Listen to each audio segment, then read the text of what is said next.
Sr. Presidente, Srs. Deputados, quis o regimento desta Assembleia que eu me pronunciasse a 31 de janeiro, data de uma longínqua Revolução Republicana no Porto. Neste lugar já outros evocaram a data, com o respeito pelos homens que fizeram o 31 de janeiro ou que o prepararam no campo das ideias. Também eu quero homenagear o patriotismo e a isenção desses revoltados, porque eles faziam da ação política alguma coisa mais do que servir interesses.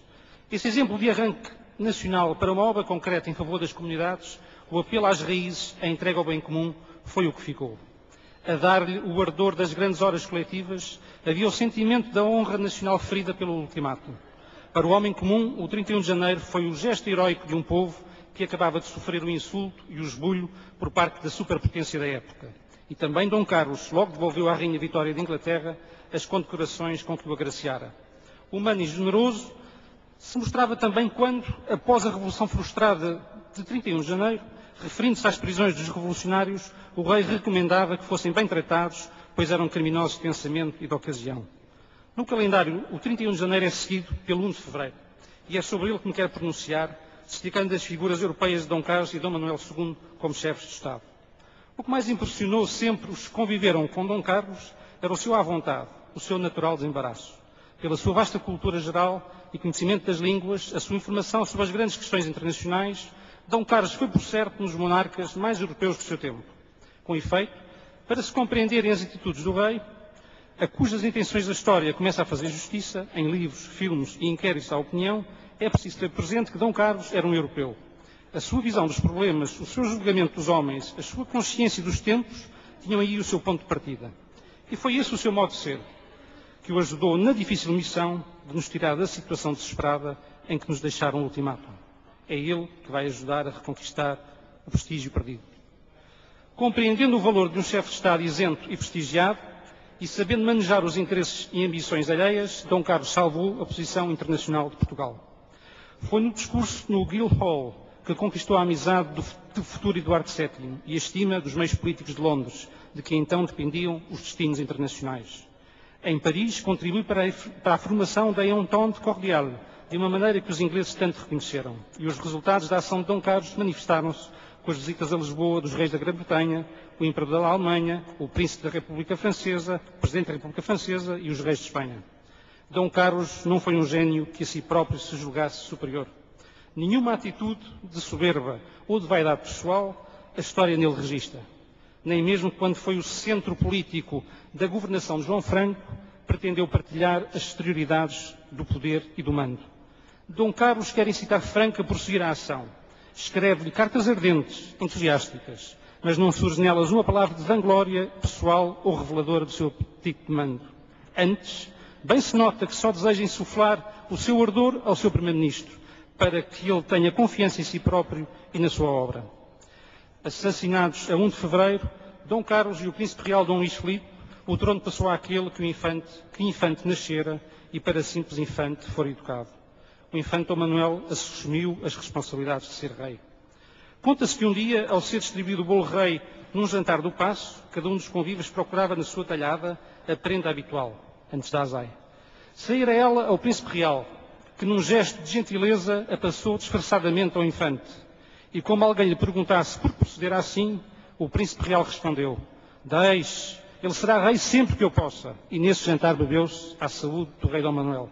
Anos envolvidos, o infante subiu ao trono em circunstâncias trágicas. Nasceu a 15 de novembro de 1889, dia da proclamação militar republicana no Brasil, e viveu até aos 18 anos, em época sombria para a dinastia de Bragança, dada a revolta dos ambiciosos e a cólera dos medíocres. Esse ambiente de tempestade, estimulada pela falta de qualidade dos velhos partidos políticos, levou ao crime de 1908, privando o país de Dom Carlos, cuja obra inconfundível se está hoje impondo, e de um príncipe que era, então, uma esperança. A 1 de fevereiro de 1908, o infante Dom Manuel tomou nas mãos a realeza de Portugal.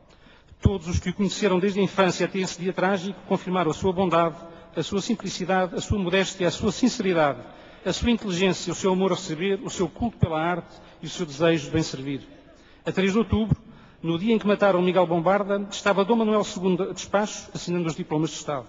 Quando lhe dão a notícia com expressão depreciativa sobre o assassinato, o rei pousou a pena e observou: "Por que chama isso ao Bombarda? Porque é republicano? Não é razão. Todos têm o direito de ser o que quiserem. Para Dom Manuel II só existia uma expressão, Portugal, e dentro de Portugal só conhece portugueses. Durante o exílio, ninguém ouviu uma palavra desdenhosa ou ofensiva para o país, que não o compreendeu, nem contra a desorientação dos partidos monárquicos. Não se queixou aos soberanos, nem aos governos estrangeiros. Chefe de Estado por vontade da história e aclimado de rei pelo Parlamento, nada devia a realeza aos caprichos de qualquer partido, a qualquer grupo de interesses ou a um sufrágio artificial. Ainda em Portugal, o problema da classe operária preocupara-o, tanto que no meio da agitação política tempestuosa é para ela que a sua atenção se dirige.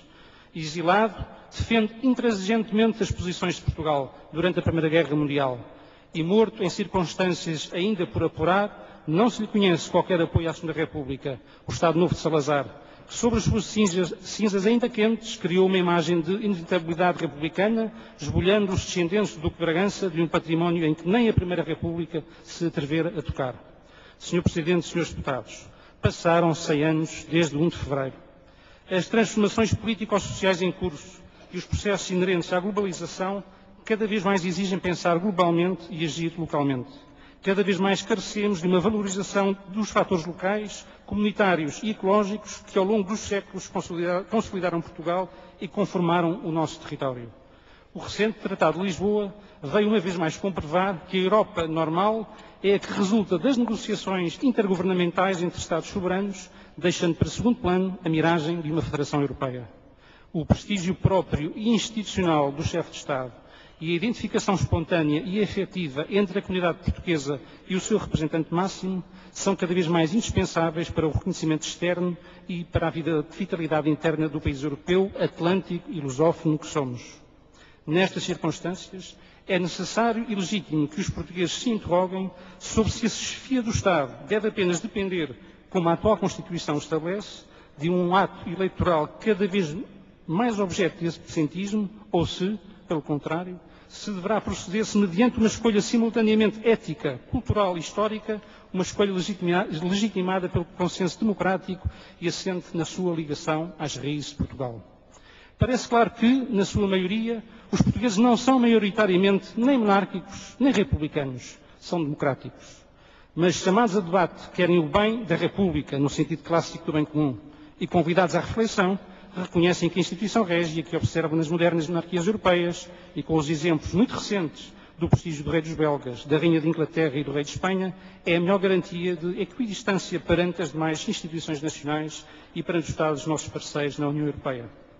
100 anos depois do duplo crime de 1 de fevereiro, não é sensato que o país continue a desperdiçar esse tesouro que outros povos souberam preservar, a independência e a dignidade institucional do chefe de Estado por meio das instituições monárquicas. O monarca tem, de facto, condições para promover com eficácia e isenção a solidariedade nacional e a independência do Poder Judicial e das Forças Armadas, bem como para projetar a nossa representação externa com prestígio e continuidade. É esta a reflexão que aqui deixamos, convictamente seguros de que os reis hão de regressar, mas que só o farão com o apoio e correspondendo ao apelo do povo português. Como reprovamos também o comportamento daqueles que, por despachos, impedem agora a participação de bandas militares na evocação de um antigo chefe de Estado de Portugal. Muito obrigado, disse.